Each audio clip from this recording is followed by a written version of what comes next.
नमस्कार. मी निलेश तमलुरे. आज आपण आयुष्यावरती काहीतरी बोलूयात. आयुष्य म्हटलं की चढ-उतार हा आलाच आणि ह्याच चढ-उताराला सामोरं जाण्यासाठी आपल्या आयुष्यात 3 व्यक्ती कायम आपल्याला शिकवत असतात. आई, वडील आणि शिक्षक. तर आज आपल्यासोबत प्राथमिक शाळेचे शिक्षक श्री सुरेश पाटील सर उपस्थित आहेत. नमस्कार. तर सर, गेले 36 वर्ष आपण शिक्षकीय पेशामध्ये शिक्षक म्हणून काम करताय. अनेक विद्यार्थ्यांचं आपण आयुष्य घडवलं. तर तुमचं बालपणी शिक्षण कसं होतं? याबद्दल आम्ही नक्कीच जाणू इच्छितो. असं बालपणाबद्दल बोलायचं झालं तर माझं गाव राधानगरी तालुक्यातील कौल. आत्ताच्या लहान मुलांचं जर बालपण पाहिलं तर आमचा प्रवास हा अत्यंत रोमांचक होता. अगदी पहिलीला प्रवेश घेतल्यापासून शाळेमध्ये प्राथमिक शिक्षण माझं केंद्र शाळा कौलो या ठिकाणी झालं. पहिलीला प्रवेश हा जर बघायला गेला तर तो अतिशय वेगळाच प्रकार. कारण आमच्या वेळेला जर पाहिलं तर शाळेमध्ये मुलांना नेत असताना अगदी अर्ध्याहून अधिक मुलं घरातून ओढून ताणून आणणं, काही मुलांना शाळेत जाऊ नको, जरा म्हशी पाण्यावर आण वगैरे असं प्रकार असायचे. पण माझ्या बाबतीत नेमकं उलटं व्हायचं. माझा थोरला चुलत भाऊ पहिलीच्या शाळेत जायचा आणि मी त्याच्या पाठोपाठ पाठीवरती एक पिशवी मारून त्याच्या पाठोपाठ शाळेमध्ये जायचं. तसं त्यावेळेला माझं वय बसत नव्हतं शाळेमध्ये पहिलीच्या प्रवेशासाठी. त्यामुळे गुरुजी सतत रागवायचे की तुझं वय बसत नाही, तू घरी जा. आणि मग मी ते पाठीवरचं दप्तर घेऊन शाळेसमोर, शाळा म्हणजे मारुतीच्या देवळात, ती पहिली दुसरी शाळा आमची मारुतीच्या देवळामध्ये, दोन्ही बाजूला 2 व्हरांडे जे होते त्या व्हरांड्यामध्ये पहिली दुसरीचे वर्ग बसायचे. आणि मग मी बाहेर यायचा आणि तसंच पावसाळी दिवस असायचे, जून महिना, तिकडं आपल्याकडे खूप पाऊस असतो राधानगरी तालुक्यामध्ये. ती डोक्यावरती पोत्याची खोळ असायची आणि मग मी तसाच त्या मारुतीच्या देवळासमोर असणाऱ्या पारावरती, कधी सोसायटीच्या कट्ट्यावरती जाऊन उभा राहायचा. आणि मग ही गोष्ट एक दिवस वडिलांना कळाली आणि वडील मग शिक्षकांच्या पर्यंत तो प्रसंग घेऊन आले की काय नाही, याला शाळेत बसवून घ्या. गुरुजी म्हणाले की तो अजून लहान आहे, त्याचं वय बसत नाही, तर नाही, बसवून घ्या. आणि मग शेवटी गुरुजींनी त्यांच्या याच्याप्रमाणे 1/767 ही जन्मतारीख नोंदवून, जी माझी अस्तित्वात नसलेली, मला पहिलीमध्ये प्रवेश दिला. आणि मग चालू झाला आमचा शाळेचा प्रवास. आणि तो प्रवास करत असताना आता या मुलांच्याकडे पाहिलं की पालकांचा जो अवेअरनेस आहे त्याचा लवलेशही आमच्या त्या खेडेगावांच्या मध्ये नसायचा. मुलांना शाळेमध्ये पाठवायचं की नाही पाठवायचं याच्यावरती फारसं गांभीर्यानं कोण पाहिलं जायचं नाही. पण आमचं ज्या एकत्र कुटुंब, आमचे 3 चुलते अधिक वडील, आणि वडिलांचा किंवा चुलत्यांचा सुद्धा, थोरल्या चुलत्यांचा शिक्षणाकडे बघण्याचा दृष्टिकोन जो होता तो अतिशय चांगला होता की मुलांनी शाळेत जाऊन शिकलं पाहिजे. त्यांना त्यांच्या परिस्थितीमुळे शिकता आलं नाही. अगदी 5वी-6वी मध्ये त्यांनी शाळा सोडल्या होत्या. पण गावातील काही मुलं सुद्धा, आमचे एक धाकटे चुलते कोल्हापूरला शिक्षणासाठी हॉस्टेलवरती राहत होते. कॉलेजचं जीवन त्यांचं चालू होतं. आणि मग आपल्याही मुलांनी असं शिकावं यासाठी त्यांचा पाठपुरावा असायचा आमच्यासाठी. आणि मग आमची शिक्षणाचा प्रवाह सुरू झाला आणि त्या प्रवाहामध्ये पहिलीच्या वर्गामध्ये तर खूप गंमत जम्मत असायची. आता जसं साचेबंद म्हणजे इतकाच अभ्यास आहे, आज करायलाच पाहिजे, हेच पाहिजे, असं काही नव्हतं त्या जुन्या शिक्षण पठडीतली आहे गुरुजी. त्यामुळे सुरुवात श्री गणेशाय नमः ह्यानं पाठीवरती लिहून देऊन त्याचं गिरवणं म्हणजे शाळेचा सुरू झाली. आणि मला वाटतं त्याच्यावरूनच असं झालं की कुठल्याही कार्यक्रमाचा श्री गणेश झाला अशी म्हणायचे प्रघात बहुतेक पडला असावा. आज अगदी शास्त्रीय दृष्ट्या काही शिक्षणाच्या ज्या पद्धती आहेत, लेखनाच्या ज्या पद्धती आहेत, वाचनाच्या ज्या पद्धती आहेत, त्या पद्धतीनुसार शिक्षण चालू आहे. पण आमच्या काळात ते घोकमपट्टीचं शिक्षण, पाठांतराचं शिक्षण, लेखन सुद्धा गुरुजींनी काढून दिलेल्या अक्षरावरनं गिरवणं यातूनच चालू व्हायचं. आणि मग चालू झाला प्रवास. आणि मग तो प्रवास शिक्षक होई तोपर्यंत हा अखंडित सुरू राहील. पण त्या काळातल्या जर बघायला गेलं तर थोडस असं वाटतंय की आत्ताच्या मुलांचं बालपण जे आहे, एक बाल्य जे आहे, हे बाल्य कुठेतरी हरवत चाललंय या स्पर्धेच्या युगामध्ये. आम्ही खूप धमाल मस्ती करायची, गंमत करायची, गाणी गोष्टी असायच्या, त्यासोबत खेळणंही भरपूर असायचं आणि मूळ म्हणजे तणाव विरहित असायचं. एखाद दिवस अभ्यास नाही झाला तरी गुरुजी फारसं मनावर घ्यायचे नाहीत, पण जो जाणीवपूर्वक करायचाच नाही त्याला मात्र शिक्षा जबर असायची. आणि मग त्या शिक्षेसाठी अपील कुठं असायचं नाही, की आई वडिलांच्याकडनं गुरुजींना येऊन सांगणं किंवा आमच्या मुलाला रागवू नका, मारू नका असं सांगणं कधी व्हायचं नाही. आणि ते घरात मुळात सांगणंच व्हायचं नाही. एखाद्या वेळेस अभ्यास नाही केला, गुरुजींनी मारलं, 2 छड्या दिल्या, 4 छड्या दिल्या, ओनवं उभा केलं अंगठी धरून, तर एक गंमत असायची त्यामध्ये. ही शिक्षा घरात कळता कामा नये किंवा एखादा आगावपणा केला आणि त्यासाठी झालेली शिक्षा ही घरात कळता कामा नये, यासाठी आमचा आटापिटा असायचा. कारण त्यावेळेचा काळ असा होता की शाळेत गुरुजींनी मारलंय हे जर घरात कळालं तर गुरुजींच्या पेक्षा 2 दणके घरात जास्त मिळण्याची 100% खात्री होती. त्यामुळं जे मित्रमंडळी घराशेजारचे असायचे त्यांना मग प्रलोभन दिलं जायचं, की घरात काय सांगू नको, तुला मी गुळशेंगा देतो किंवा एखाद्या ठिकाणचं एखादं फळ जे असायचं जे शेतांच्या मध्ये मिळायचं ते तुला मी आणून देतो, पण मारलेलं एवढं घरात सांगू नको. असे खूप प्रसंग असायचे की. आणि आता मागाशी तणावाचा भाग म्हणलो, त्यातला एक किस्सा सांगतो. आता नापाशीचं प्रमाण तर 8वी पर्यंत नव्हतं, आता 5वीला नवीन अभ्यासक्रमामध्ये आता गेल्या वर्षीपासून चालू झालं की 5वीला नापास करावं, म्हणजे 5वी पर्यंत तरी नापास करायचं. पण त्या काळी असं नव्हतं की ज्याची शिक्षणामध्ये प्रगती नाही तो निश्चितपणे त्या वर्षी नापास व्हायचाच. आणि मग निकाल द्यायची पद्धत, जी मुलं नापास झाल्यात त्या मुलांना उभा करायचं. अमकाउट तमकाउट तमकाउट एक 3-4 मुलं उभा राहायची. निकालाच्या दिवशीची ही उभा करायचे आणि मग सांगायचं, तुम्ही तेवढे नापास आणि राहिलेले सगळे खाली बसलेले पास. एवढे म्हणे तोपर्यंत जी उभा केलेली मुलं असायची ती वर्गात सगळ्यांच्या आधी वर्गातून बाहेर पडायची. आम्ही नापास, आम्ही नापास, आम्ही नापास. आणि त्याच म्हणजे तणाव नसायचा. जरी राहिलं एखादे वर्ष नापास झालं तर घरात ओरडणं बिरडणं व्हायचं नाही. व्हायचं काय की अभ्यास केला नाहीस, शाळेत जाऊन काय नुसतं तिथं काय फिरतच बसतोस काय, हेच करतोस काय, एवढं फारसं बोललं जायचं. हा चला असू दे पुढच्या वर्षी. पण आता मात्र ती परिस्थिती राहिलेली नाही. आता गुणात थोडाफार फरक झाला, मी इतका अभ्यास केला होता, ती मुलं एवढी तणावग्रस्त चिंताग्रस्त होतात आणि त्याच्या पुढे पालक चिंताग्रस्त होतात. 1ली ते 7वीचा जो कालखंड आहे या कालखंडामध्ये अनेक शिक्षक आम्हाला लाभले. त्यामध्ये गुळवणी गुरुजी आहेत, कुलकर्णी गुरुजी आहेत, सरदेसाई सर मला 3री-4थीला शिकवायला होते, चिंचवाडचे. सुतार सर, राजमाने सर. आणि सगळ्यात महत्वाचं म्हणजे आमच्या ठिकपुर्ली गावाजवळच ठिकपुर्ली नावाचं गाव आहे. त्या ठिकपुर्ली गावातील कासार गुरुजी. तर हे कासार गुरुजी, सुतार सर आणि राजमाने सर आणि सरदेसाई सर हे शाळेतच राहायला असायचे. आणि मग त्यांच्या सोबतीनं अभ्यास करायला त्या त्या वर्गातली 7-8 मुलं अगदी 7-8 पर्यंत थांबायची. 4थीच्या स्कॉलरशिपची, 7वीच्या स्कॉलरशिपची मुलं तर रात्री अभ्यासाला म्हणजे जेवून परत घरी जाऊन जेवून यायचं आणि परत शाळेमध्ये थांबायचं. आणि मग त्या शिक्षकांची शिकवण्याची तळमळ जी होती, ती तळमळ खूप चांगली असायची. आणि मग त्या शिक्षकांच्या सोबत राहून जास्तीत जास्त शिकणं, गणिताचा अभ्यास करणं, मराठीचं पाठांतर करणं, इतिहासाचं. आता माझ्यामध्ये मला इतिहास आणि भूगोलाची आवड जी निर्माण झाली त्यामध्ये कासार सरांचा फार मोठा वाटा आहे.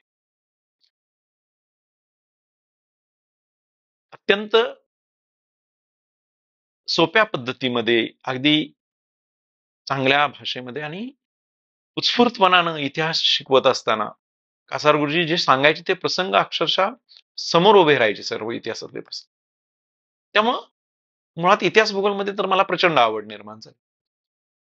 आणि सरदेसाई सर गणित वगैरे चांगलं घ्यायचे, गणित बुद्धिमत्ता, आणि त्यामुळे गणितामध्ये सुद्धा, गणित बुद्धिमत्तेमध्ये सुद्धा आवड निर्माण झाली. त्यामुळे अस्पर्शित असं काही राहिलं नाही.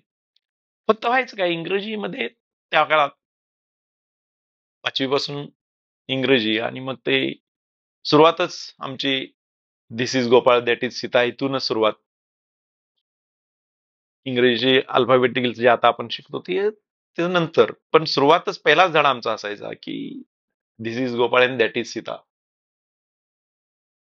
आणि मग काही जणांना त्या इंग्रजीचं म्हणजे थोडस भीतीपोटी किंवा आपल्याला जमत नाही, त्यामुळे इंग्रजीमध्ये थोडे मागे राहिलं, पण त्याचंही ज्ञान चांगल्या पद्धतीने मिळालं. आणि मग प्राथमिक शाळेत असतानाच मलाही वाटायचं की आपणही तसं यांच्यासारखं शिकवायला आपल्याला मिळालं तर बरं होईल. आणि त्यामध्ये या सगळ्या शिक्षकांचा, विशेषतः कासार सरांचा मोठा वाटा आहे यामध्ये. 7वी पर्यंत शिक्षण झालं, आणि त्यानंतर मग 8वीला घरातल्यानी, आमचे कोल्हापूरचे चुलते जे आहेत त्यांनी आग्रह करून, माझी यायची इच्छा नव्हती कारण शेवटी आपलं गाव सोडायचं म्हटलं की हे होतं. मग चुलत्याने आग्रह करून करून कोल्हापूरला महाराष्ट्र हायस्कूलला 8वी ते 10वीचं शिक्षण पूर्ण करण्यासाठी महाराष्ट्र हायस्कूलमध्ये आलो. आणि तिथं आल्यानंतर तिथलं वातावरण फार वेगळंच होतं. ग्रामीण भागातली मुलं प्रिन्स शिवाजी मराठी बोर्डिंग हाऊसला राहायची, मी काकांच्या सोबत राहायचो, त्यांच्या सोबत राहायचो. दुसरा एक चुलत भाऊ माझा मोठा तिथंच होता. आणि मग टेक्निकल प्रवेशासाठी 8वी पासून तुकडीमध्ये, आणि बुद्धिमत्ता चांगली असल्यामुळं हायस्कूलच्या प्रशासनाने काही खळखळ न करता 8वी पासून टेक्निकलसाठी, आणि त्यामुळे टेक्निकल बाबी ज्या आहेत त्या टेक्निकल बाबी सुद्धा तंत्र त्यातलं शिक्षण घेत असताना त्याचा उपयोग आपल्याला चांगल्या पद्धतीने होत गेला. आणि मग हायस्कूलमध्ये शिकत असताना तिथल्याही शिक्षकांचा प्रभाव राहिला, पण प्राथमिक शिक्षक शाळेत असताना जो प्रभाव राहिला की शिक्षक बनण्यासाठी, तो फार मोठा होता, की चांगल्या पद्धतीने कसं शिकवलं जातं.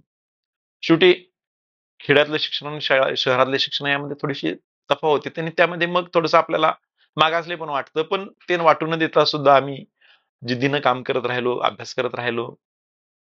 आणि ते तंत्र शिक्षणासोबतच इतर शिक्षणही पूर्ण केलं 10वी पूर्ण झाल्यानंतर. मग एक मन म्हणायचं की आता टेक्निकल मधनं झाले तर थोडस इंजिनिअरिंगकडे जावं वगैरे असं वाटायचं. पण स्वभाव थोडासा माझा बंडखोर पण होता लहान असताना, की एखादी गोष्ट जर मनाविरुद्ध घडली, मग तर ती कितीही चांगली असली तर ती नाकारायची म्हटल्यानंतर ती नाकारायचीच. आणि मग ह्या सगळ्याचा विचार केल्यानंतर वडिलांनी चुलते काय म्हटले, की तुझ्या स्वभावाला जर आकार यायचा असेल तर ह्याला शिक्षक म्हणूनच ह्याचं जडणघडण घडली पाहिजे, की शेवटी त्या मुलांच्या समोर गेल्यानंतर की आपल्याला स्वतः शिक्षकावरती किती बंधनं येतात ते ह्याला समजेल, आणि त्याप्रमाणे ह्याचा स्वभावामध्ये जरा होईल हे. आणि मग शेवटी मग 10वी नंतर डीएड ला ऍडमिशन RS शिक्षण संस्थेमध्ये घेतलं, आणि तिथं 2 वर्ष 87-88 या 2 वर्षामध्ये डीएडचा अभ्यासक्रम पूर्ण केला आणि प्राथमिक शिक्षक होण्याची पदवी प्राप्त झाली. आणि मग त्याच वेळात ज्यावेळा परीक्षा झाली होती, आणि त्याच दरम्यान 88च्या एप्रिल महिन्यामध्ये महाराष्ट्र प्रदेश निवड मंडळांची निर्मिती झालेली होती, आणि त्यांनी एक जाहिरात काढली होती की कोल्हापूर जिल्ह्यासाठी 257 शिक्षकांची भरती होणार आहे, आणि त्यासाठी जे सेकंड इयरला अपियर आहेत अशा मुलांनी अर्ज केला तरी चालेल. आणि त्यावेळेला झालं कसं, की अगदी शेवटच्या क्षणी ती बातमी मला समजली, आणि मग ते कोल्हापुरात येऊन स्पीड पोस्टद्वारे अर्ज तयार करणं, वांगीबळातून अर्ज घेणं, ते लिहिणं, आणि मग त्यासोबत निकालाची झेरॉक्स प्रत जोडणं, ह्या सगळ्या गोष्टी करून स्पीड पोस्टनं रेल्वे स्टेशनवरनं तो अर्ज पाठवला. अगदी शेवटच्या 2-3 दिवसामधली हे अर्ज पोचण्याच्या आधीची प्रोसेस होती. आणि मग तो अर्ज पोचवल्यानंतर एक 15 दिवसानंतर त्याची पोच आली. पोच आल्यानंतर जरासं बरं वाटलं, की चला ठीक आहे. आपल्याला एक शिक्षक म्हणून नोकरी करण्यासाठी आपल्याला एक परीक्षा देण्यासाठी आता आपल्याला सामोरं जावं लागतं. म्हणजे एक संधी मिळते. मिळेल की नाही माहीत नाही. आणि मग रिसिट तर आली होती पोचची. मग पुढे वाट बघणं आलं. दरम्यानच्या काळामध्ये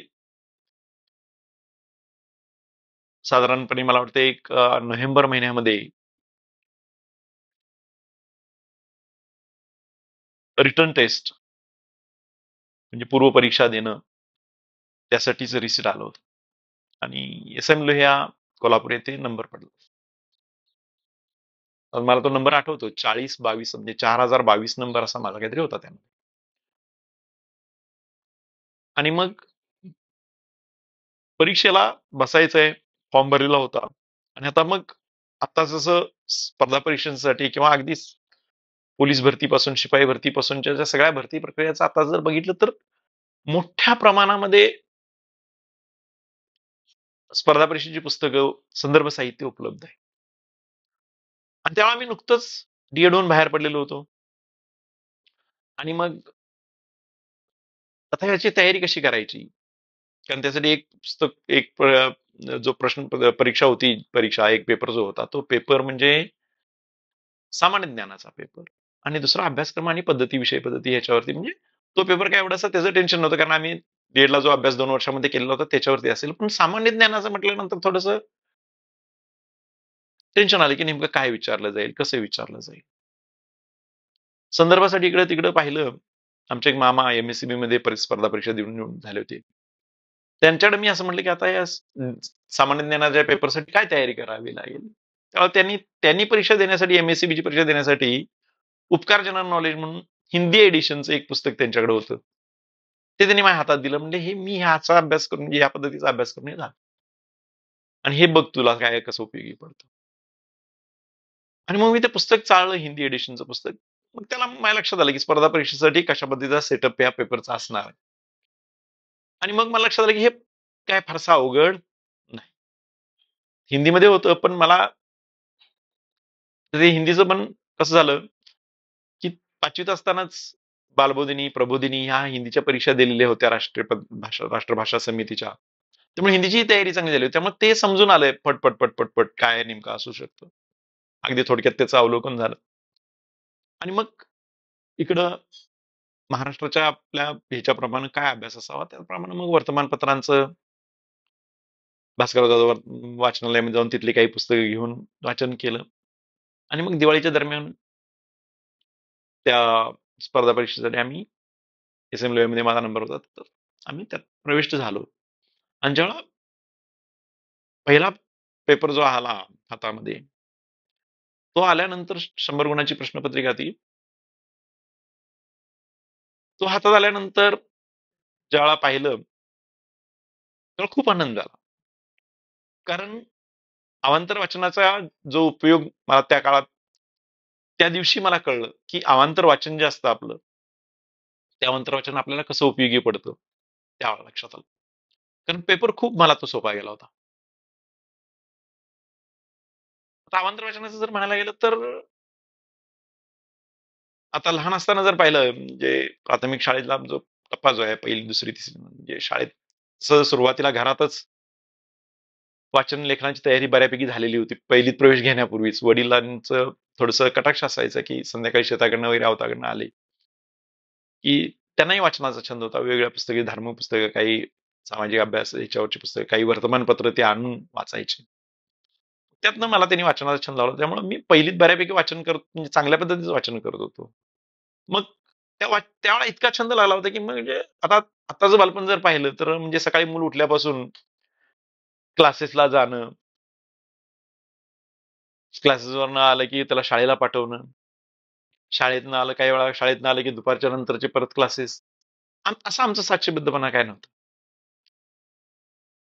सकाळी उठलं, पहिलीचं एक वर्षभर सोडलं, तर दुसरीपासून पुढे आमचा 4थी पर्यंत, 5वी पर्यंतचा हाच, म्हणजे 7वी पर्यंत होतच ते, पण दुसरी तिसरी पासून चालू झालं होतं, की सकाळी उठायचं, दात घासायचे आणि म्हशी 2 असायच्या. 2-3 म्हशी होत्या. त्यातल्या 1-2 म्हशी घ्यायच्या आणि फिरवायला न्यायच्या. आणि फिरायला जात असताना सोबतच शाळेतलं एखादं पुस्तक सोबत असायचं. आळंदीला, डोंगरात, गायरानात वगैरे अशा म्हशी सोडल्या, की एका जागेला बसायचं आणि त्यात थोडंसं वाचन करत बसायचं. असे 4-5 मित्र आमचे वगैरे असायचे त्यामध्ये. आणि मग वाचन चांगल्या पद्धतीनं व्हायचं. फिरून 1-2 तासामध्ये यायचं, घरी यायचं, परत ते अंघोळ करायचे आणि मग शाळेला निघून जायचं. आणि संध्याकाळी आल्यानंतर मग परत अभ्यास कटाक्ष असायचा. 6 वाजता खेळून यायचं, ते अभ्यासला बसायचं. मग काही वेळा विजेचा लपंडाव ग्रामीण भागात त्या वेळात तर भरपूर असायचा. मग ते रॉकेलचे दिवे असायचे, चिमण्या असं त्यांना म्हणायचे पूर्वी. त्याच्या उजेडामध्ये अभ्यास करत बसायचं. पण तो अभ्यास रात्रीच पूर्ण करायचा. दुसऱ्या दिवशीवर त्याचं काय ठेवलेलं असायचं नाही. लेखन, वाचन सगळं झालेलं असायचं, पाठांतर झालेलं असायचं. अगदी 10 पर्यंत, 10-10:30 पर्यंत अभ्यास आमचा चालू असायचा. पण तसा मोकळेपणा नसायचा. म्हणजे त्याच्यामध्ये दबाव असं काही फारसा असायचं नाही. तो मनापासूनच असायचं. आणि मग त्या वाचनामध्ये गल्लीमध्ये काही घरांमध्ये वर्तमानपत्र यायचं. आमच्या घरात पण शनिवार रविवारचं यायचं काही वेळा. कोल्हापूरला येणारे चुलते वगैरे काही वेळा येताना घेऊन यायचे. त्याचं वाचन असायचं. मग हळूहळू सोसायटीत जाता जाता सोसायटीत येता येता सोसायटीत शनिवार रविवारचं असं वाचन करायचं. पूर्वी बाजार, आता प्लास्टिकच्या पिशव्यातून येतो बाजार. पूर्वी सगळा बाजार हा वर्तमानपत्र या कागदातून यायचा. आणि मग ते बाजाराच्या पुड्या सोडल्या, की मी माझी पहिली गडबड असायची, की त्या पुड्या गोळा करायच्या. पुड्यांचे कागद गोळा करायचे, ते सरळ करायचे आणि लावून ठेवायचे. आणि मग ते ज्या वेळेला वेळ मिळेल चवडीनं ते वाचन करायचं. म्हणजे जरी जे जुने असले, तरी त्यातून काही गोष्टी त्यातनं आपल्याला कळायच्या. आणि मग त्यातनं वाचनाचा छंद लागत गेला आणि मग मित्रांच्याकडनं, मित्रांच्या वडिलांच्याकडनं अशी त्यांच्या घरी असणारी जी काही पुस्तकं, काही धार्मिक असायची, काही कथा असायच्या, कादंबऱ्या असायच्या. त्या अगदी 8वी-9वी पर्यंतच मी मृत्युंजय सारख्या कादंबऱ्या वाचून काढल्या होत्या. त्यावेळा एक गैरसमज होता, की मृत्युंजय कादंबरी वाचायची नाही. त्याच्यामुळं थोडंसं काय होतं, घरामध्ये वातावरण बिघडतं. पण त्या गोष्टीला पण झुगारून आम्ही त्याचं वाचन केलं होतं. कारण ते मृत्युंजय का वाचायचं नाही, मग ते नंतर कळलं, की त्यामध्ये संघर्ष आहे. मग ते संघर्ष वाचल्यानंतर आपल्या मनावरती ते संस्कार तसे होतील. आणि मग चालू झालं वाचन, अखंडितपणे वाचन चालू झालं. मग वाचनाच्या वड्या म्हटल्यानंतर आपसुकच आपल्याकडे असणारी पुस्तकं, काही अगदी वयोवृद्ध म्हणजे 70-70 वर्षाची 80-80 वर्षाची माणसं झालेली, त्यांनी कधी-कधी यात्रेला वगैरे गेल्यानंतर तिकडनं आणलेली जी पुस्तकं असायची, त्यांच्याकडनं काही पुस्तकं राहिलेली असायची. किंवा जुने काही लोक होती, की त्यांनी त्यांच्या काळामध्ये शिक्षण घेत असताना त्यांची जुनी पुस्तकं जी होती, ती पुस्तकं त्यांनी ठेवलेली होती. ती पुस्तकं सुपूर्द करायची आणि ह्यातून वाचन समृद्ध होत गेलं. प्राथमिक स्तरावर असतानाच 4थीला असताना मी अगदी 5वी, 6वी, 7वीची पुस्तकं वाचून काढायचा. इंग्रजी वगळता इंग्रजीचं बऱ्यापैकी वाचन असायचं, पण बाकी सगळे गणिताचं सकट सगळं सोडवून काढायचं. त्यामुळे 4थीत 5वीत असताना 7वीचा अभ्यास पूर्ण झालेला असायचा. आणि परीक्षेच्या वेळेला गंमत व्हायची ते त्यामुळे कसं व्हायचं त्यावेळा आता जसं प्रत्येक वर्गाची स्वतंत्र परीक्षा होतात तसं व्हायचं नाही. चाचण्या व्हायच्या तिमाही, चौमाही, 6माही, 8माही, 9माही आणि वार्षिक अशा 4 परीक्षा व्हायच्या. काही शिक्षक आमचे त्यावेळेला स्वतः म्हणजे काही प्रकाशनाच्या कोल्हापुरातून आणून त्या साप्ताहिक चाचण्या घ्यायचे. म्हणजे प्रत्येक आठवड्याला एका विषयी चाचणी असायची.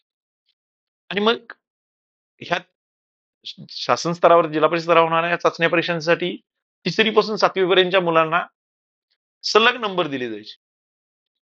म्हणजे 3रीचा एक मुलगा, 4थीचा एक मुलगा, 5वीचा एक मुलगा, 6वीचा, 7वीचा आणि मग परत 3रीचा वगैरे असं चालू व्हायचं. आणि मग त्या सगळ्यांना पेपर वाटले जायचे आणि मग परीक्षा व्हायची. त्यामुळे परीक्षा कडक व्हायच्या. पण व्हायचं कसं, माझं वाचन चांगलं झालेलं असल्यामुळं 6वी-7वीतली मुलं काही प्रश्नांच्या बाबतीत मला डिवचून हळूच खुचकून जरा, "अरे ह्याचं काय सांगता येते का बघ." असं व्हायचं. आणि मग हे असं सगळं वाचन समग्र होत असताना मला त्याचा फायदा खूप मोठा ह्या डी-एडच्या म्हणजे रिटर्न परीक्षेमध्ये, पूर्व परीक्षा जी दिली, निवड परीक्षा, निवड चाचणी, त्यामध्ये मला झाला. सामान्य विज्ञानचा पेपर सोडत असताना, की मी तो अगदी अगदी म्हणजे 75% कालावधीतच तो पेपर संपूर्ण सोडवला आणि मला खात्री होती, की याला मला 100 पैकी 100 गुण मला मिळेल. आणि मग दुसरा अभ्यासक्रम आणि मूल्यमापन पद्धतीचा, मग त्याचे आमचे 6 विषय, त्याचे मूल्यमापन ह्याच्यावरती 2 वर्षामध्ये जे शिकलो होतो त्याच्यावरती मग तो पेपर थोडासा अवघडच होत असायचा. पण तोही चांगल्या पद्धतीने गेला. आणि मग घरी आलो. परीक्षेतून घरी आलो आणि घरी आल्यानंतर दादाचं आणि काकांचं झालं, कसा गेला पेपर? चांगला गेला. चांगला गेला. निश्चितपणे चांगला गेला. तर हो, खूप चांगला गेला, काही अडचण नाही. आणि मग त्यांचं चालू झालं. मग त्या काळचा जर 1989, 88-89 जर काळ पाहिला तर राजकीय पुढाऱ्यांचा हस्तक्षेप याच्यामध्ये खूप असायचं. म्हणजे त्याच्यापूर्वी जिल्हा निवड मंडळ असायची. मग माझ्या कार्यकर्त्याचा मुलगा आहे, थोडस त्याच्या असं थोडं व्हायचं. मग त्यातनं की असं चालू झालं की यातनं असं काय होईल का? तर नाही म्हणलं, आता पुणे प्रादेशिक निवड मंडळ आहे, त्यामुळे इथं पुण्यातच याचे पेपर तपासले जातील. त्यामुळे गुणवत्ता लागत असताना जो खरा आहे तोच निवडला जाईल. आणि मग झालं. बघा म्हणले, काय कोणाला सांगायला लागत, काय सांगायची कोणाला गरज नाही, आपण चांगल्या पद्धतीने पेपर दिलेला आहे, अशा पद्धतीने चालू झालं. आणि मग पुढं साधारणपणे 2 महिन्यात, जानेवारीतच असावं बहुतेक, डिसेंबर जानेवारीमध्ये निकाल लागून मुलाखतीचे पत्र आलं. 422 नंबरला माझी मुलाखत क्रमांक होता माझा. ती मुलाखत खूप चांगल्या पद्धतीने झाली. त्यामध्ये मुलाखत घेणार त्यावेळचे आयुक्त जे म्हणजे सचिव जे होते, सदस्य सचिव माधवराव सांगले, माझे इतिहास आणि भूगोलचे मार्क्स बघितले आणि मला आवडता विषय विचारल्यानंतर त्यांनी मी सांगितलं की समाजशास्त्र मला खूप चांगला आवडतो, गणितही आवडतं, पण सगळ्यात जास्त समाजशास्त्र आवडतं. ठीक आहे म्हणले. मग ते म्हणले, तुला जर समाजशास्त्र आवडतंय तर आम्हाला एक इतिहासाचा पाठ घेऊन दाखव. इतिहासाचा पाठ घेऊन दाखव म्हटल्यानंतर मी, इथं, तर हो इथंच आम्ही समोर बसलो. हे एक 5 ते 7 जण सदस्य होते त्याचे निवड मंडळाच्या मुलाखत घेणारे. त्यामध्ये आमदारही एक असतात. म्हणजे आम्हाला विद्यार्थी समज नाही. आणि मग त्यावेळेला मी एक क्षणभर विचार केला, हा ठीक आहे म्हटलं. आणि मग मी निवडलं इयत्ता 2रीचा एक इतिहासातला एक पाठ निवड, भक्त प्रल्हाद. आणि मग त्याच्यावरती मी अवघ्या म्हणजे एक 10 मिनिटात म्हणजे छोटासा पाठ घेतला. त्यांना तो खूप आवडला. त्यांनी काही असे प्रश्न काही विचारले, ट्रिकी थोडेसे प्रश्न होते. त्या प्रश्नांची उत्तरं मी दिली व्यवस्थित. त्या झालं. जवळजवळ 15 ते 20 मिनिटापेक्षा जास्त कालावधी गेला त्या मुलाखतीमध्ये. आणि मग मुलाखत संपल्या झाल्यानंतर मी माझी फाईल उचलली आणि मी फक्त एक फॉर्मॅलिटी म्हणून विचारलं, सर येऊ का? असं मी म्हटलं. असं म्हटल्यानंतर मुलाखतीला जे बसलेले होते त्यातले सांगले साहेबांच्या तोंडचं वाक्य, आता आणि कशाला येतोस? असं ते म्हणले आणि बाकी सगळे खळखळून हसले. मला त्या गोष्टी तेव्हा कळलं नाही की नेमकं त्यांना काय सूचित मला केलं किंवा काय माहित नाही. पण मी हसलो त्याबरोबर आणि बाहेर पडलो. बाहेर आल्याबरोबर लगेच ते बाहेरचे जे काही विद्यार्थी आमच्यातले काही होते ते, अरे काय काय इतका वेळ कसा काय, इतका वेळ कसा काय? कारण त्याच्या वेळच्या अगोदरची परिस्थिती फार विचित्र होती. कारण एखादा जायचा आत, बाहेर येताना चिडचिड कर, काय वाटेल ते प्रश्न विचारतात. एक एकटा घामच पुसत यायचा. म्हणजे असं तणावाचं वातावरण सगळं होतं. आणि मी मात्र असं 15-20 मिनिटाचा संपवून बाहेर आलो होतो. म्हणले काय नाही, झालं व्यवस्थित झालं म्हटलं. काय काय घडलं तर म्हणलं असं असं झालं आणि पाठ घ्यायला लावला. आता पाठ घ्यायला लावला म्हटल्यानंतर आणि परत तिथं म्हणजे थोडस, कारण डीएडला असत असताना ते सूक्ष्म पाठ, सेतू पाठ आणि मुख्य पाठ जे असतात हे घेत असताना प्राध्यापक मंडळीने आम्हाला किती दमवलं हे माहित असायचं. आणि आता इथं बसलेली मंडळी तर त्या प्राध्यापकांची प्राध्यापक म्हणलेल्या प्रकाराने ते आपल्याला किती आता उणिवा काढतील किंवा काय करतील, हा तणाव असा होता. पण एकंदरीत मुलाखत चांगली झाली. आणि मग साधारण मार्चच्या 1989च्या मार्चच्या मला वाटते 11 तारखेला पोस्टमन पत्र घेऊन आला. आणि मग ते पत्र वाचलं, उघडलं, वाचल्यानंतर आनंद गगनात मावेनासा झाला. कारण पहिलाच प्रयत्न आणि पहिल्याच प्रयत्नामध्ये कोल्हापूर जिल्हा परिषदेसाठी जे 257 शिक्षक निवड मंडळाच्या यादीमध्ये लागले होते, त्यामध्ये 2रा क्रमांक माझा होता. 2ऱ्या क्रमांकाचं पत्र मला ते मिळालं होतं. 1 नंबरचा कोणतरी, तो मला आता निश्चित आठवत नाही, पण राजधानी तालुक्यातलाच तिकडचा कपिलेश्वर वगैरे असं तिकडचं कोणतरी एक शिक्षक विद्यार्थी होता, त्याचं होतं. आणि 2 नंबरला माझं नाव होतं. खूप आनंद झाला. आणि मग त्यावेळेला मात्र वाटलं की खरोखरच मी लहान असताना जी इच्छा ठेवली होती की आपण एक शिक्षक व्हावं की काय, तर ते फलद्रूप झालं होतं. आई वडिलांची सुद्धा इच्छा होती, घरातल्या चुलते जे आहेत त्यांची इच्छा होती की एक शिक्षक आपल्यामध्ये असावा. आणि शिक्षक म्हणून ते पत्र हातात पोहोचलं. आणि 13 मार्च 1989 विद्यामंदिर कुमार विद्यामंदिर केरले, तालुका करवीर या ठिकाणी मला ते नियुक्तीपत्र मिळालं होतं. आणि त्या ठिकाणी मी 13 मार्च 1989 हजर झालो. आणि सोबतच त्याच दिवशी माझ्यासोबत माझे जीवसचे कंठस्थ मित्र जे तिथे गेल्यानंतर झाले, अगोदर परिचय नव्हता, यशवंत गणपती चौगले, निगवे दुमाला त्यांचं गाव, ते असं आम्ही 2 शिक्षक तिथं हजर झालो. आणि मग शिक्षक म्हणून एक 36 वर्षाचा जो कालखंड आहे, तो कालखंड तिथून खऱ्या अर्थानं सुरू झाला. एकंदरीत तुमचा हा पूर्ण शिक्षकी पेशापर्यंतचा प्रवास पाहता एवढं तर नक्की आहे की तुमचं बालपणी शिक्षण खूप रोमांचक होतं. तर हे पण स्पष्ट होतंय की आत्ताचं शिक्षण आणि आधीच्या शिक्षणात खूप फरक आहे. आणि ऑब्व्हियसली आधीचं शिक्षण हे खूप भारी होतं. तुम्हाला आवर्जून तुम्हाला एक गोष्ट विचारावीशी वाटते. शिक्षक म्हणून आवडणारा तुमचा एक प्रसंग आणि एक अनुभव तुम्ही नक्कीच आम्हाला सांगाल तर आम्हाला आवडायला खरंच आवडेल. असं बघायला गेलं तर एक सामान्य शिक्षक ते सध्या स्थितीमध्ये येत असताना शिष्यवृत्ती तज्ज्ञ मार्गदर्शक हा प्रवास घडत असताना कुमार विद्यामंदिर केरले या ठिकाणी असताना त्यावेळचे विस्तार अधिकारी शाहूवाडीचे होते माननीय आर पाटील साहेब. एक दिवस शाळेत भेटीला आले आणि माझा परिचय घेतल्यानंतर म्हणाले, अरे तू राधानगरीचा आहेस आणि मग फक्त काय राधानगरीच्याच मुलांनी शिष्यवृत्ती परीक्षेमध्ये गुणवत्ता यादीत यायचं, आमच्या करवीरच्या मुलांनी यायचं नाही का? आणि मग तू इथे करून दाखवायला पाहिजेस.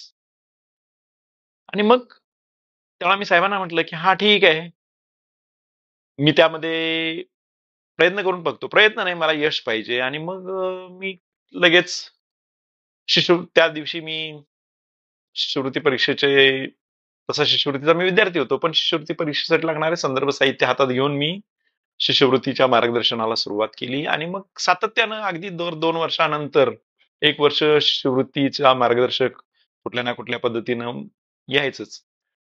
आणि हे करत असतानाच वर्गामध्ये अतिशय गरज असणाऱ्या विद्यार्थ्यांच्याकडे सुद्धा गांभीर्यानं आणि आत्मीयतेनं पाहण्याची पण सवय किंवा एक तो प्रसंग घडून आला आयुष्यामध्ये, की केरळच्या शाळेमध्ये असतानाच उत्तम पिष्टे नावाचा विद्यार्थी माझ्या आयुष्यामध्ये आला, 3रीचा विद्यार्थी.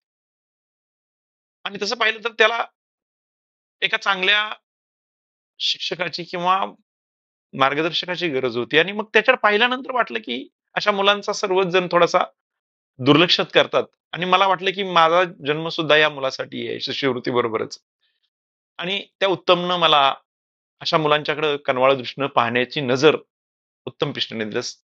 दुर्दैव असं आहे की फक्त तो या जगामध्ये सध्या नाही आहे. अपघातामध्ये त्याचा मृत्यू झाला. पण त्यानं मला यामध्ये शिष्यवृत्तीच्या कामासोबतच काही अशा गरजाधिष्ठित मुलं जी असतात यांच्याकडं अतिशय कनवाळू, म्हणजे अगदी आईच्या मायेनं. तसं माझा स्वभाव जर पाहिला तर मी अतिशय रागीट आहे असं सगळ्यांचा समज आहे. आणि होतं काही प्रसंगी माझं तसा होतो, राग होतो. पण अशा मुलांच्या बाबतीमध्ये मी आईपेक्षाही मृदू होऊन जातो आणि ते मला उत्तमनं ती संधी मिळवून दिली. आणि मग मी शिष्यवृत्ती बरोबरच अशा काही मुलांच्यासाठी सुद्धा निरपेक्ष भावनेनं काम करत राहिलो. त्यामध्ये मला कोणी चांगलं म्हणावं असं काही नाही. पण एक शिक्षक म्हणून माझी ती जबाबदारी होती आणि यामध्ये माझ्या वडिलांचा वाटा होता, की अगदी मला आठवतंय माझ्या लग्नानंतर अगदी हातामध्ये अंगठी, गळ्यात चेन असे होतात ते अलंकारानं असतो समृद्ध. पण माझ्या वडिलांनी सांगितले, की तुझा खरा दागिना जो आहे, तो तुझ्या वर्गामध्ये घडणारे विद्यार्थी आहेत. आणि हे दागिने घालून जर ज्यावेळेला तू प्रत्येक गोष्ट एक 5-6 महिने मला त्यांनी वापरू दिलं. पण त्यानंतर सांगितलं, की "तू सण समारंभाला वापर, इतर ठिकाणी वापर. पण शाळेत जात असताना हे दागिने अंगावर घालू नको, की यामुळं मुलांच्या पेक्षा तू वेगळा आहेस असं मुलांना कधी वाटलं नसलं पाहिजे. मुलांना वाटलं पाहिजे, की हे गुरुजी माझ्या बरोबरचे, माझ्या घरातले आहेत." त्यामुळं असं विशेष करून असं झाकपाक राहणं किंवा म्हणजे आपल्या पोशाखाचा अवडंबर माजवणं या गोष्टी मला त्यानंतर कळल्या, की आपण मुलांच्या मधलं त्यांच्या घरातलं असं वाटलं पाहिजे, अशा दृष्टीनं राहिलं पाहिजे. आणि हे प्रसंग, एक 2-3 प्रसंग जे आहेत, हे शिक्षक म्हणून घडत असताना मला खूप मोलाचं मार्गदर्शन करणारे महिलाचे दगड ठरलेले आहेत. आणि त्यानंतरच माझा खऱ्या अर्थानं हा मार्गदर्शनाचा प्रवास हा इथून पुढे सुरू झाला. तर सर, आतापर्यंत आपण जाणून घेतलं तुमच्या शालेय जीवनाबाबतीत, नोकरी बाबतीत आणि कॉलेजच्या जीवनाबाबतीत. तर आपण तुमच्या आता संसारिक जीवनाकडे जाऊयात. लग्न म्हटलं की प्रत्येक व्यक्तीच्या आयुष्यातला एक अविभाज्य घटकच. तर मला हे जाणून घ्यायला नक्कीच आवडेल की लग्नानंतर तुमच्या आयुष्यात कुठल्या प्रकारचे बदल झाले? 1989 ला नोकरी लागली आणि अवघ्या 2 वर्षातच जून 1991 मध्ये माझं लग्न झालं. आता ते लग्न तसं माझं म्हणजे आम्ही, माझे 2 चुलत भाऊ मोठे आणि मी, असं तिघांचं एकदमच 8 जून 1991 ला लग्न झालं. आणि एकत्र कुटुंब पद्धती असल्यामुळं लवकरच, म्हणजे नोकरीनंतर लवकरच विवाहाचा योग आला. आणि त्यानंतर आयुष्य थोडंसं एक वेगळ्या वळणावरती आलं. कारण साधारणपणे जर वयाचा विचार केला तर 21-22व्या वर्षीच लग्ना लग्न आणि संसारिक जबाबदाऱ्या आल्या. मग त्या इकडं शाळा, नोकरी, शिष्यवृत्तीच्या सराव परीक्षा, अधिक लग्न आणि त्या संसारिक जबाबदाऱ्या, थोडासा ताणतणाव त्या दरम्यान येत होता. अशातच आईचं थोडंसं आजारपण वाढलं होतं. त्यामध्ये धावपळ व्हायची, पण घरातून बाहेर पडत असताना ह्या सगळ्या गोष्टी घरातच ठेवायच्या आणि शाळेमध्ये रममाण होऊन जायचं. आणि यामध्ये माझी पत्नी मंगल हिची मोलाची साथ मला मिळाली. कारण तिला मी लग्नानंतर अवघ्या काही दिवसातच सर्व परिस्थिती स्पष्ट कल्पना दिली, की माझी नोकरी जी आहे ती नोकरी आणि इतर नोकऱ्या यांच्यामध्ये फरक आहे. कारण इतर नोकऱ्यांच्यामध्ये अर्थार्जन हा एवढा मूळ उद्देश असतो. आणि शिक्षक पेशा करत असताना शिक्षकांमध्ये अर्थार्जन हे असतंच, पण त्यासोबत आपल्या समोर असणारे 30-40 विद्यार्थी जे आहेत, ज्यांचं आयुष्य पुढे भविष्य घडायचं असतं आणि त्यांच्याकडे यंत्रिदृष्ट्या बघता कामा नये. कारण भावनिक त्यांच्याबरोबर गुंतून गेल्याशिवाय त्यांच्यासाठी योग्य मार्ग निर्माण होत नाहीत. त्यामुळे थोडंसं कौटुंबिक जबाबदाऱ्या पत्नीनं बऱ्यापैकी आपल्या खांद्यावरती घेतल्या. त्यामुळे एवढं त्याचं काय ओझं असं वाटलं नाही. पण ताणतणाव हा होताच त्यामध्ये. पण या ताणतणावाच्या दरम्यानच 1993 ला आमच्या जीवनामध्ये, आमच्या संसारवेलीवरती एक सुंदर फुल उमललं. माझी मुलगी, मोठी मुलगी ऋतुजा. आणि तिच्या येण्यानं या सगळ्या गोष्टी, जे ताणतणाव जे आहेत, ह्या गोष्टी दूर फेकल्या गेल्या. कारण तिचं येणंच आमच्या कुटुंबासाठी इतकं आनंददायक होतं, की म्हणजे आत्ताचा जर काळ जर अजूनही पाहिलं, 21व्या शतकाचा आपण विचार करतो आणि अशा करत असताना सुद्धा आता जर पाहिलं, की मुलगाच पाहिजे, मुलगी झाली त्यामध्ये नाराजी. पण 1993 मध्ये आमच्या घरी मुलगी जन्माला आल्यानंतर आम्ही आनंदानं तो साजरा केलाच. पण आमचे वडील, आई-वडील, विशेष करून आई आणि वडील यांनी तो क्षण खूप सुंदररित्या साजरा केला. गावामध्ये त्यांनी आचारी बोलवून घेतला आणि त्याच्याकडून जिलेबी तयार करून, घरी जिलेबी तयार करून, दुकानातून आणली नाही, घरी जिलेबी तयार केली आणि सगळ्या गावामध्ये भावकीला, पै पाहुण्यांना त्या जिलेबीचं वाटप करून कन्याच्या स्वागताची जय तयारी त्यांनी केली. आणि ही माझ्यासाठी अभिमानाची गोष्ट होती, की माझे आई वडील अल्पशिक्षित जरी असले तरी त्यांनी मुलगा मुलगी असा भेदभाव न करता मोठ्या उत्साहानं तिचं आगमन साजरं केलं. आणि यामध्ये तिच्या जन्मानंतर आमचं कौटुंबिक जीवन जे आहे हे भरभराटीच्याच ह्याच्यावरती सुरू राहिलं आणि उत्तरोत्तर त्यामध्ये प्रगती होती राहिली. तर सर, शिक्षक म्हणून अनेक विद्यार्थ्यांचं आयुष्य घडवत असताना तुम्हाला कधी असं जाणवलं का की तुमच्या मुलांच्या शिक्षणाकडे दुर्लक्ष होत आहे? तसं पाहिलं तर काही वेळा असं होऊ शकतं. म्हणजे नोकरी आणि घराचा दोन्हीचा व्याप सांभाळत असताना असं होऊ शकतं. स्वतःच्या मुलांच्याकडे थोडं दुर्लक्ष होतं. पण सुदैवानं माझ्या बाबतीत मात्र तसं काही घडलं नाही. कारण आमच्या संसारवेलीवरती ऋतुजानंतर वृषाली आणि ओंकार या दोघांचा जन्म झाला, अशी 3 मुलं. भविष्यामध्ये भावाची मुलं आली. पण का कोण जाणे, त्यांना म्हणजे उपजतल्यास किंवा लहानपणीच त्यांच्या लक्षात आलं, की आपले बाबा जे आहेत, हे शाळेसाठी जास्त वेळ देतात. कारण माझा बराचसा काळ हा शाळेच्या याच्यातच जायचा, संघटनेच्या यात जायचा. आणि मग मुलांच्या शिक्षणाकडे दुर्लक्ष होईल का काय? पण तसं झालं नाही. मिळालेल्या वेळामध्ये त्यांना काही आवश्यक मार्गदर्शन असेल ते संध्याकाळी करायचं. संध्याकाळी शाळेतून आल्यानंतर 7:00 नंतर एक 2-3 तासामध्ये ते व्हायचं. पण त्यांना ते समजलं होतं बहुतेक. ते त्यांना कधी सांगावं लागलं नाही, की वेळेवर अभ्यास करणं किंवा कधी येणं जाणं. अगदी कॉलेजच्या जीवनापर्यंत त्यांना कुठल्याही गोष्टीचं मला बंधन घालावं लागलं नाही. त्यांनी स्वतःहून त्या गोष्टी पाळल्या. त्यामुळे मला त्याच्यावरती विचार करावा लागला नाही. आणि त्या फलस्वरूपात माझ्या मुलांनाही प्राथमिक स्तरापासून चांगले शिक्षक मिळाले. त्यांचंही चांगल्या पद्धतीनं लक्ष मुलांच्याकडे राहिलं आणि माझ्या मुलांची जबाबदारी, अधिक शिक्षकांचं मार्गदर्शन आणि यामुळं माझी तिन्ही मुलं इंजिनिअरिंग पूर्ण करून स्वतःच्या पायावर आज उभी आहेत. आणि भावाचा मुलगाही आता इंजिनिअरिंग करतोय, तोही माझ्यासोबत असतो. तोही पुढं आपल्या पायावरती उभा राहील आणि हीच माझ्यासाठी खरी फलश्रुती असेल असं मी मानतो. तर सर, सेवानिवृत्त होणं म्हणजे प्रत्येक व्यक्तीच्या आयुष्यातला धावत्या गाडीचा वेग कमी होणं. तर आता तुम्ही सेवानिवृत्त होताय. तुम्ही सेवानिवृत्त होताय ही बातमी तुम्ही तुमच्या घरच्यांपर्यंत कशी पोहोचवली, त्याचा एक किस्सा सांगा. वेग काहीसा कमी होणं माझ्यासाठी तर तो अंमल्यातलाच प्रकार आणि तो प्रसंग जो आहे तो अतिशय मजेशीर आहे. कारण जन्मतारखेच्या घोळात मी सुरुवातीला सांगितलं होतं, की वय बसत नसताना शाळेत आलेल्यामुळं सगळ्यांचा समज असा होता, की सहकाऱ्यांचा किंवा घरातल्यांचा, की अजून 1-2 वर्ष हा काही सेवानिवृत्त होत नाही. पण मलाही तसं वाटतंय, की अजून 2 वर्ष मिळाले असते तर बरं झालं असतं. पण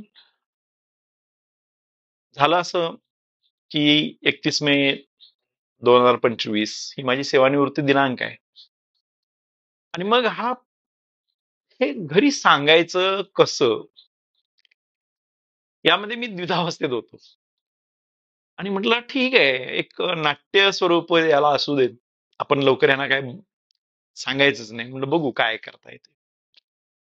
आणि असं आज उद्या करू सगळ्यांना एकत्र घेऊन बोलू असं करत असताना अगदी शेवटचा दिवस येऊन ठेव आणि त्या दिवसाची गंमत अशी की मी, पत्नी,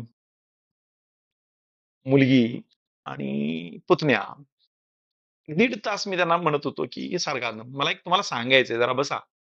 आणि आम्ही जवळजवळ 1.5 तास गप्पा मारत बसलो होतो. आणि ते मी काहीतरी असं तोंडातून शब्द काढायचा, तर त्यांनी कुणीतरी एकानं आपला किस्सा सांगायला चालू करायचं. कधी पत्नी, कधी पुतण्या, कधी मुलगी. असं फिरून फिरून 2-3 वेळा घडलं. आणि मी म्हटलं हे बहुतेक यांची आज ऐकायची इच्छा दिसत नाही किंवा माझ्या नशिबामध्ये ते आज सांगायचं नाही. आपण दिवस संपल्यानंतर उद्याच सकाळी बहुतेक सांगावंस असं वाटलं. आणि इतक्यात मी येऊन सोफ्यावर बसलो आणि इतक्यात मी सुरुवातीला सांगितलं, की आम्ही दोघांनी सुरुवातीला एकदमच नोकरी केली. तो यशवंत चौगलेचा फोन मिसेसच्या फोनवरती आणि त्यानं म्हणला, की "अक्काबाई हार्दिक अभिनंदन आणि आता तुम्ही आनंद घ्यायला आता रिकामे झालात." तिला कळेना, की ती म्हणली, "काय? कशा संदर्भात अभिनंदन?" तर "नाही, सुरेश रिटायर होतोय आज." काय म्हणला? मला काहीच माहित नाही. आणि आम्ही म्हणतोय अजून 1 वर्षभर आहे. तोवर मी इकडून आवाज दिला, "अगं खरंच ते यशवंत म्हणते तेच बरोबर आहे. आणि मी आज सेवानिवृत्त होतो आणि मगापासून तुम्हाला 1.5 तास सांगतोय, की मला काहीतरी बोलायचंय, मला काहीतरी बोलायचंय. आणि तुम्ही मात्र प्रत्येक जण आपापला काहीतरी किस्सा काढताय आणि हसून हसून 1.5 तासानंतर आपण तिथून उठून आलो. तुम्ही आपापल्या कामामध्ये गेला."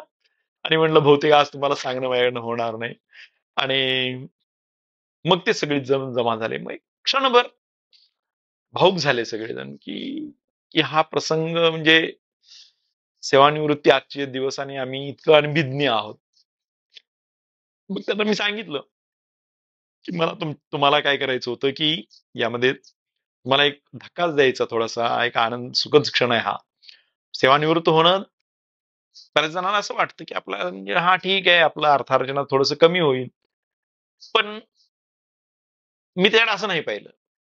कारण माझ्या वैवाहिक जीवन किंवा माझं सांसारिक जीवन जे आहे, सांसारिक जीवनात साठी जर मी माझं 30% आयुष्य खर्च केलं असेल, तर शालेय नोकरीच्या ठिकाणी मी 70% आयुष्य खर्च केलं आणि आता खऱ्या अर्थानं माझ्याच कुटुंबासाठी माझा 100% वेळ मी देण्यासाठी उपलब्ध असेन. त्यामुळं मला खूप आनंद झाला होता त्या दिवसाचा, की 31 डिसेंबर 2025. आणि मग त्यानंतर सगळे खळखळून हसायला लागले. मग पुण्यामध्ये मुलगी होती, मुलगा होता पुण्यामध्ये. त्यांना इकडून व्हिडिओ कॉल करण्यात आला. आणि त्यांनी तर अक्षरशः म्हणजे घर डोक्यावरच घेतलं, की हां, कारण गेली 2 वर्ष त्यांचं चालू आहे, की "पप्पा तुम्ही कधी रिकामं होताय? आम्हाला तुम्ही आता बास झाला, खूप झालंय. आमच्यासोबत तुम्ही पाहिजे." आणि तो क्षण जो आहे, तो क्षण आम्ही खूप आनंदानं तो साजरा केला. घरी आई-वडिलांनाही ते सांगितलं.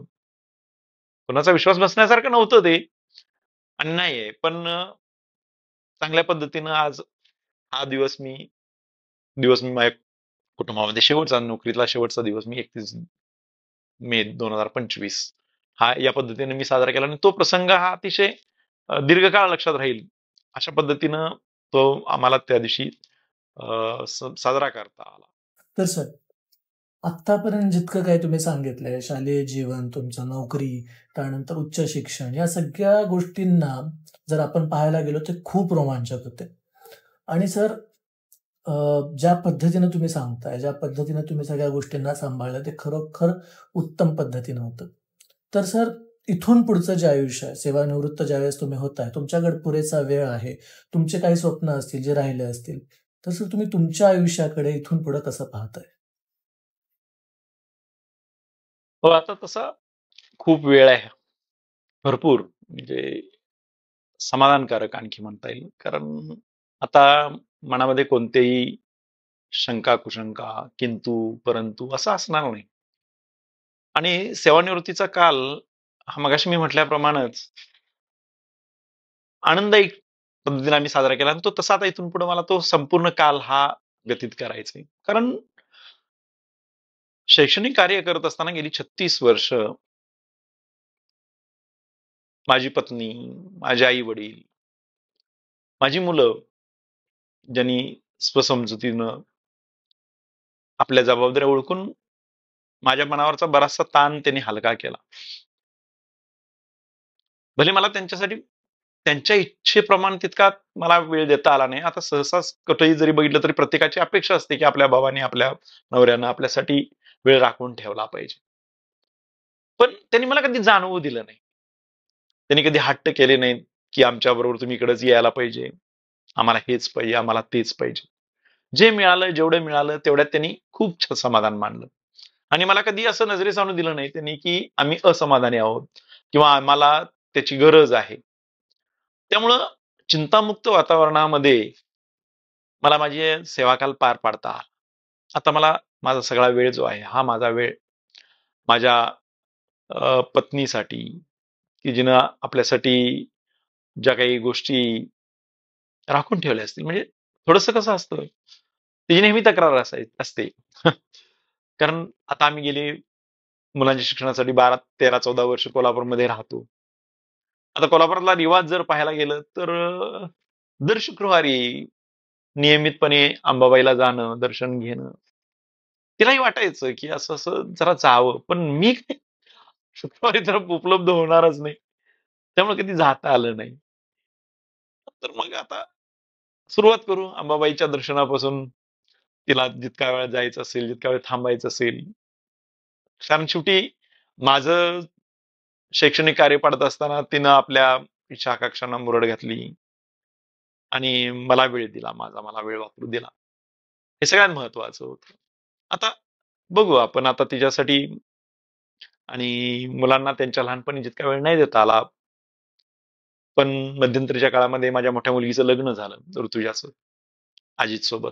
माझा जावई. आता त्याला जावई म्हणायचं की मुलगा म्हणायचा हा प्रश्नच आहे. कारण तोही खूप प्रेम म्हणजे अगदी मुलग्यापेक्षाही तो अधिकारवाणीनं पप्पा तुम्ही असंच करा, तुम्ही तसं करा, तुम्ही या आमच्याकडे यायला पाहिजे, किंवा तुम्ही जरा थोडं विश्रांती घ्या, म्हणजे अगदी अधिकारमानानं तो मला सांगत असतो. मग आता नाही देता आलं या मुलांच्यासाठी, आपल्याला त्यांच्या बालपणीमध्ये इतका वेळ देता आला नाही, पण त्यांच्या पोटी जन्माला येणारी जी नातवंड आहेत, त्या नातवंडांच्यासाठी आता वाट बघत बसायची आणि त्यांच्यासाठी मात्र हा वेळ चांगल्या पद्धतीने व्यतीत करायचा. आई वडिलांच्याही आतापर्यंत आता त्यांचं वय होत आलंय, जवळजवळ 80-86च्या पुढे आलेले आहेत. आता त्यांच्याही सुद्धा, त्यांच्या सेवेमध्ये सुद्धा झुकून देता येईल. आता इथून पाठीमागे दिलेलंच आहे. शेवटी मी गाव सोडलं नाही, अगदी कोल्हापूरपर्यंत 35-35 किलोमीटरचा प्रवास केला, म्हणून काय कुठं अगदी जवळ वाशी काणगावजवळ नोकरी करावं असं लक्षात घेतलं नाही, कारण आई वडिलांच्याकडे आपलं लक्ष पाहिजे. तर त्यांनाही आणखी वेळ देता येईल. सोबत काही गोष्टी मलाही वाटतं, म्हणजे अगदी नाही फिरता आलं, कुठं नाही जाता आलं.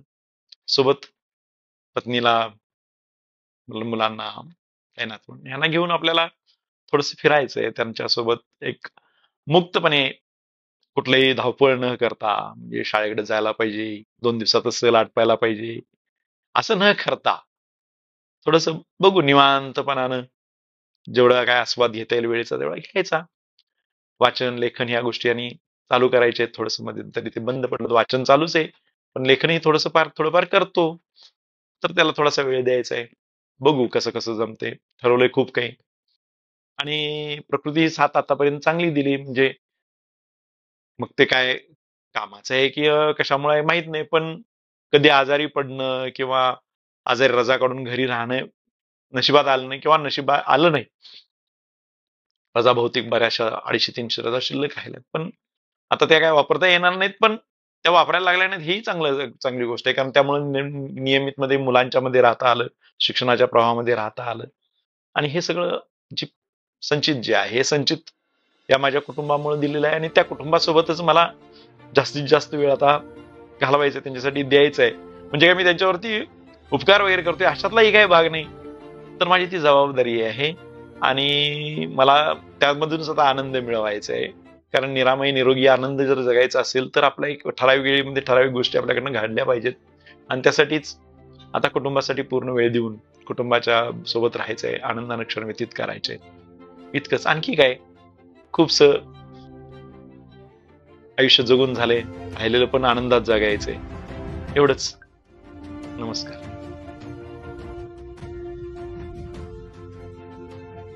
आतापर्यंत तुम्ही तुमची स्वतःची स्वप्ने बाजूला ठेवून आमच्यासोबत सह्याद्रीसारखे उभे राहिलात, त्याबद्दल धन्यवाद. आणि आता माझी एकच इच्छा आहे की तुम्ही तुमच्या स्वप्नांच्यासाठी जगावं. तुमचं आयुष्य तुम्हाला जसं आधी जे काही गोष्टी राहिल्या असतील त्या पूर्ण कराव्यात. पप्पा, तुम्ही तुमच्या आयुष्याची 36 वर्ष एक चांगला शिक्षक म्हणून कामगिरी बजावली. आता ही वेळ आहे की तुम्ही तुमच्यासाठी जगावं, तुम्ही तुमच्या इच्छांच्यासाठी जगावं, तुम्ही तुमची स्वप्न पूर्ण करावीत. काही कारणास्तव वेळेअभावी तुम्ही ती पूर्ण करू शकलेलं नाहीत. तर आमची आता हीच इच्छा आहे की तुम्ही सर्व तुमच्या इच्छा पूर्ण कराव्यात. तुम्हाला जे काही करावंसं वाटतं ते करावं, आणि तुमच्या इथून पुढच्या वाटचालीस आमच्याकडून शुभेच्छा. सेवानिवृत्तीच्या हार्दिक शुभेच्छा. इथून पुढे राहिलेला वेळ आपण आपल्या परिवारासोबत घालवूया. बाबा, तुम्ही मला अगदी लहानपणापासून आयुष्यातील सर्व टप्प्यात अगदी उत्कृष्ट असे मार्गदर्शन केले आहे. त्यामुळे माझी जडणघडण ही अत्यंत चांगली झालेली आहे. आज मी जी काही शिकत आहे त्यामुळे तुम्हाला माझा नक्कीच अभिमान वाटेल अशीच कामगिरी असेल. आता तुमचा सेवानिवृत्तीचा हा टप्पा तुम्ही आनंदाने जगा व स्वतःसाठी वेळ द्या. हॅपी रिटायरमेंट बाबा. सुरेश, तुला सेवानिवृत्तीचा हार्दिक शुभेच्छा. सुरेश, तुला सेवानिवृत्तीच्या हार्दिक शुभेच्छा.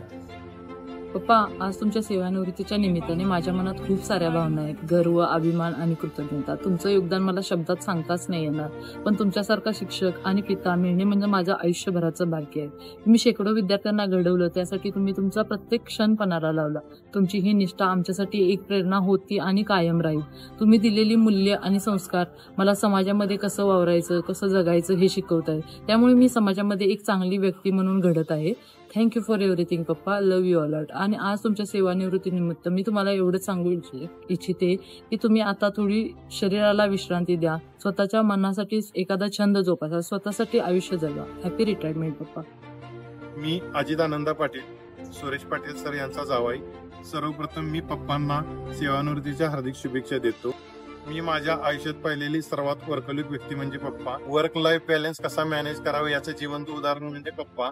ज्यावेळी आम्हाला सपोर्टची गरज पडली, तो मॉरल सपोर्ट असू दे किंवा कोणत्याही टाईपचा सपोर्ट असू दे, त्यावेळी पप्पा आमच्या पाठीशी खंबीरपणे उभे राहिले. सगळ्या पप्पांना हार्दिक शुभेच्छा. I hope we have great time together. दादा, आज तुम्ही सेवानिवृत्त होत आहात. तुमच्या मेहनतीला आणि समर्पणाला माझा सलाम. हा निवृत्तीनंतरचा टप्पा तुम्हाला आरोग्यदायी आणि आनंददायी जावो हीच माझी सदिच्छा. तुमच्याबद्दल जेवढं सांगावं ते थोडंच आहे. त्याला शब्दात सांगण्याजोगे माझ्याकडे शब्दच नाही आहे. तुम्हाला पुन्हा एकदा मी सेवानिवृत्तीनिमित्त हार्दिक हार्दिक शुभेच्छा. आदरणीय दादा, सेवानिवृत्तीबद्दल मनपूर्वक अभिनंदन. दादांनी नोकरी करत करत कुटुंबासाठी अथक परिश्रम घेतले व मुलांचे शिक्षणही पूर्ण केले. त्यातून शाळेतही खूप कष्ट केले. त्यांना भावी आयुष्यासाठी, त्यांच्या कुटुंबासाठी खूप खूप शुभेच्छा. त्यांच्या आयुष्यात सुख समृद्धी. दादा, तुमचं आयुष्यभराचं योगदान अमूल्य आहे. आता वेळ आहे स्वतःसाठी जगण्याची आणि कुटुंबासोबत क्षण घालवण्याची. सेवानिवृत्तीच्या हार्दिक शुभेच्छा दादा. हॅपी रिटायरमेंट आजोबा. तुझे कर्तव्य बजावलेस. जिल्ह्यात एक 300 रजा असणारा शिक्षक एक फक्त तू एकटाच असेल. तुझा एक अभिनंदन वाटतो आणि सेवानिवृत्ती अधिक शुभेच्छा. अण्णासाहेब, तुम्हाला सेवानिवृत्तीच्या हार्दिक शुभेच्छा. मी आद्विका सुजित पाटील कौलवकर, म्हणजेच घरातल्या सगळ्यांची आणि मोठ्या बाबांची लाडकी परी. मला रिटायरमेंट म्हणजे काय माहित नाही, तरी पण तुम्हाला रिटायरमेंटच्या खूप खूप शुभेच्छा. आता एक काम करा, तुम्ही मंगलाईला वेळ द्या आणि खूप फिरायला न्या. तुम्ही पण जा. Enjoy your life. Bye. Love you. मामांसाठी आम्ही थोडंसं क्विज ठेवलेलं आहे. Let me start. मामांबद्दल तुम्हाला काय वाटते मामांकडे बघितल्यानंतर? मामाने आम्हाला सगळं बोलणं एकदम चांगल्या प्रकारे वाढवले, चांगली शिक्षा दिली. तर मला असं वाटतं मामाने स्वतःसाठी थोडा टाइम द्या. ओके. मला मामांकडे बघितल्यानंतर असं वाटतं की माझे पप्पा जसे त्यांच्या भाची सुनांसोबत वगैरे राहतात ना, ते सेम मला मामांकडून फील होते. अँड थँक्यू सो मच मामा फॉर दिस फिलिंग्स. नेक्स्ट, तुला मामा मधली कुठली गोष्ट छान वाटतं? मामाचा चेहरा नेहमी फ्रेश असतो. किती पण प्रॉब्लेम होते, काय होते, स्ट्रेस म्हणत असू दे, एकदम काम माणूस आहे. आणि मला मामांमधली गोष्ट छान वाटतात ती म्हणजे तो एक 5 स्टार पर्सन आहे. 5 स्टार पर्सन म्हणजे त्याच्यामध्ये 5 बेस्ट क्वालिटीज आहेत. एक म्हणजे तो हॅपी पर्सन आहे, स्ट्रॉंग सेन्स ऑफ रिस्पॉन्सिबिलिटी आहेत त्यांच्यामध्ये. सेकंड, त्यांनी खूप काइंडनेस आहेत. अँड फोर्थ, हॉनेस्टी आहे. अँड लास्ट, खूप लव्हिंग पर्सन आहेत. आणि आता तुम्हाला मामांबद्दल काय विश मागाल देवाकडे? पहिली विश मामा तुमच्यासाठी, तुम्ही टाइमवर तेवढं घरलाय ना बघा. बाकी तुमचं आरोग्य वगैरे सगळं नेहमीच चांगलं राहू दे. तुम्ही स्वतःची थोडा वेळ काढा. आणि मी मामांसाठी विश विठ्ठलाकडे इतकीच मागेन की विठ्ठल त्यांना खूप चांगलं आरोग्य आयुष्य देऊ दे आणि विठ्ठल रुक्मिणी नेहमी त्यांच्या पाठीशी राहू दे. थँक्यू. नमस्कार, मी अक्षय शशिकांत पाटील. आदरणीय श्री सुरेश बाजीराव पाटील सर हे माझे काका. त्यांच्याबद्दल 4 शब्दात बोलायचं झालं तर त्यांनी जवळजवळ 3 दशकापेक्षा जास्त काळ हा विद्यार्थ्यांना घडवण्यात घालवला. आणि जरी ते आज शाळेतून निवृत्त होत असले तर माझ्या मते ते शिक्षक म्हणून या भूमिकेतून कधीच निवृत्त होऊ शकणार नाहीत. कारण की त्यांनी दिलेले संस्कार आणि घडवलेली आजची पिढी ही त्याची नेहमीच साक्ष देत राहील. त्यांच्याबद्दल एक पर्सनल गोष्ट आवर्जून मला सांगायला आवडेल की शिक्षक म्हणून जबाबदारी पार पाडत असताना त्यांनी आपल्या आईवडिलांची तितकीच चांगली काळजी घेतली. त्यांनी दिलेला आदर आणि प्रेम हे त्यांच्या मनातील संस्कारातील प्रतीक आहे असं मला वाटतं. जरी आजचा क्षण भावनिक असला तरी तो आमच्या कुटुंबासाठी व माझ्यासाठी अभिमानाचा पण आहे. मी माझ्याकडून आणि सर्व कुटुंबाकडून त्यांना पुढच्या जीवन प्रवासासाठी खूप खूप शुभेच्छा देतो. त्यांनी दिलेलं योगदान खूप अमूल्य आहे. सो ऑल द बेस्ट काका. नमस्कार सर्वांना. माझे नाव श्रुती अक्षय पाटील. मी सुरेश काकांची सुनबाई आहे. आजवरच्या 36 वर्षाच्या प्रवासात काकांनी हजारो विद्यार्थ्यांना घडवलं आहे.